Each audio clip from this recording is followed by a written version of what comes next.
Hello दोस्तों, नमस्कार। मैं दिनेश डसीला एक बार फिर आपका अपने यूट्यूब चैनल डसीला ब्लॉग में स्वागत करता हूं। दोस्तों, आप सभी को होली की ढेर सारी शुभकामनाएं दोस्तों।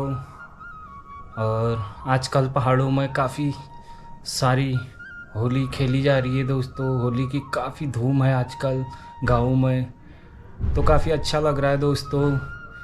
हम तो अभी गांव पे हैं नहीं, तो थोड़ा सा अजीब सा लग रहा है, क्योंकि गांव में तो अच्छा लगता है होली खेलने पे। यहाँ पे ऐसा होता नहीं है दोस्तों होली पे। तो परसों हमारे वहाँ होली थी दोस्तों, और काफ़ी अच्छी होली हुई थी। थोड़ा सा वीडियो हमारे पास भी आई, तो आप लोगों को दिखाते हैं दोस्तों। आप लोग भी देखिए।